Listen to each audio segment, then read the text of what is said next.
Буџетот за ИПАР-3 програмата се очекува да биде за 60% поголем од ИПАР-2 програмата, изјави министерот за земјоделство Љупчо Николовски, откако Европската комисија го усвои овој финансиски инструмент.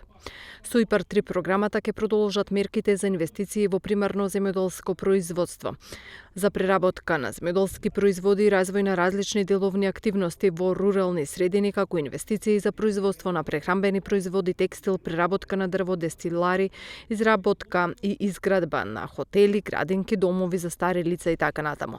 За оваа намена, веќе во првиот повик од ИПАР-3 обезбедени се над 35 милиони евра за потенцијалните корисници, кои според министерот треба да се објави во последниот квартал од годинава. Но ИПАР-3 опфаќа и дополнителни 4 мерки кои накусо ќе ги објаснам.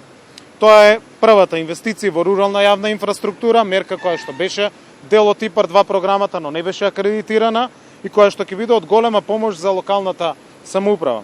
Конкретно, преку оваа мерка општините ќе може да користат финансиска поддршка за изградба на инфраструктурни објекти, локална патна инфраструктура, системи за водоснабдување, канализациони системи и други инвестиции важни за рамномерниот регионален, но и рурален развој.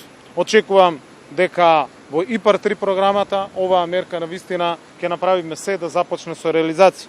Со мерката агроекологија, клима и органско производство се овозможуваат инвестиции во агроеколошки мерки, како што се затревување на овошни насади и ротација на култури во градинарството и финансирање на органско земјоделско производство, односно конверзијата од конвенционалното во органското производство. Со оваа мерка ќе се стимулира еколошкото земјоделско производство во согласно со тековните насоки и ЕУ трендови. Николовски додаде дека поедноставени се административните процедури, со што двојно се скрати и времето за склучување на договорите од 12 на 6 месеци.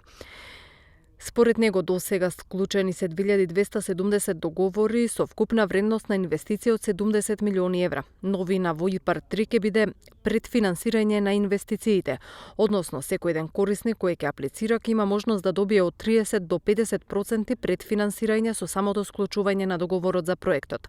Ако инвестицијата е 100.000 евра, платежната агенција на инвеститорот му враќа 60.000 евра, со што корисникот ќе може авансно да земе 30.000 евра веднаш по потпишувањето на договорот, а пред да започне со инвестицијата.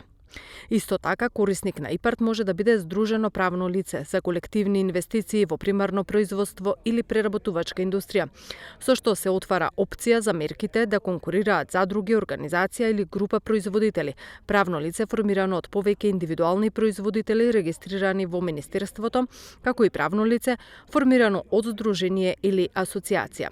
Со новата ИПАР-3 програма се планира да се зголеми и прагот на минималната инвестиција, што досега беше на многу ниско ниво, смета министерот.